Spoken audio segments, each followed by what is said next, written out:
Before the mid-19th century, the Indian subcontinent was an immense patchwork of isolated villages and highly localized economies. Traveling between regions took weeks, and heavy trade was restricted almost entirely to coastal ports and riverways. Today, that same landmass is stitched together by the fourth largest rail network on Earth.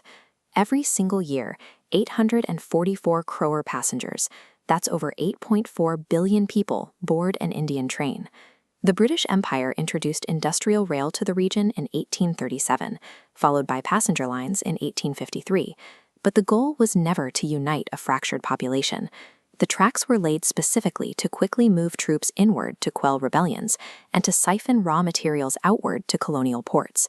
A machine built to extract wealth and maintain foreign rule ended up binding the geography together. Those tracks laid the physical wiring for a unified nation. Pushing those tracks into the interior required conquering some of the harshest terrain on the planet. Surveyors faced sheer mountain ranges, deep river gorges, and dense, disease-ridden jungles. The sheer volume of earth moved to clear these paths relied almost entirely on local laborers working by hand. Look at this archive image. These workers, dwarfed by the geology around them, spent years carving through solid rock with pickaxes and dynamite. When mountains couldn't be tunneled, the valleys had to be bridged. Engineers erected massive steel structures across impossible drops, locking the remote corners of the subcontinent into a continuous grid. By forcing iron and steel through this unforgiving landscape, the builders created the physical arteries a modern, connected state would eventually need to survive. In 1947, independence and the trauma of partition pushed that infrastructure to its breaking point. The existing routes were physically sliced apart by new borders, and the remaining systems struggled under an immense demographic shift. With millions of refugees fleeing across newly drawn lines, people resorted to clinging to the roofs of train cars in a desperate bid for survival. To manage this chaos, the new government initiated a massive logistical overhaul in 1951. The fragmented colonial-era private rail companies were dissolved and merged into distinct, cohesive administrative zones to serve the newly independent republic. As the network stabilized, the railway platform became a radical social equalizer. In a deeply stratified society, the simple act of purchasing a ticket forced diverse languages, religions, and castes to occupy the same square footage for hours. This physical connectivity enabled a new scale of economic mobility.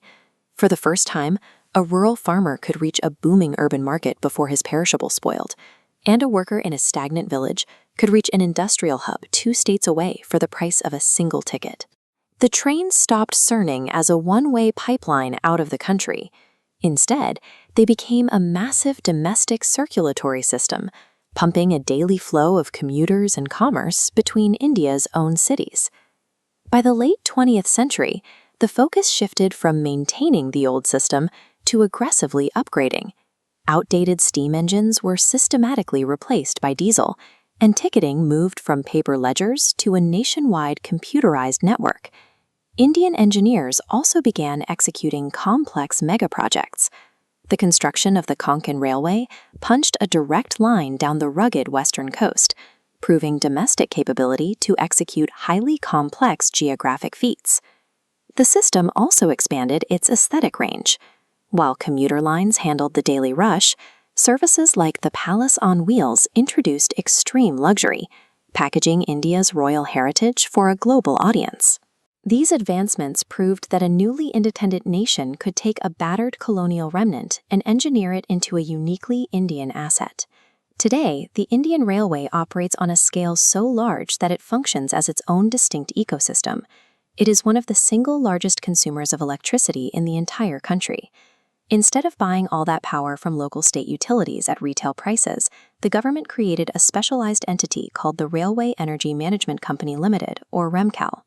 This allowing it to bypass state distributors and purchase electricity directly from the open market. This chart visualizes the impact of that legal victory through Mission 41K. By bypassing local state subsidies and buying power directly, the railway drops its operational costs dramatically, saving thousands of crores over time. That financial leverage is now driving a massive physical overhaul of the tracks. The network is pushing for 99% track electrification. See the shift on the rails as modern electric locomotives replace the older fossil fuel fleet. The next step is full energy autonomy. By 2030, the railway aims to generate its own renewable power.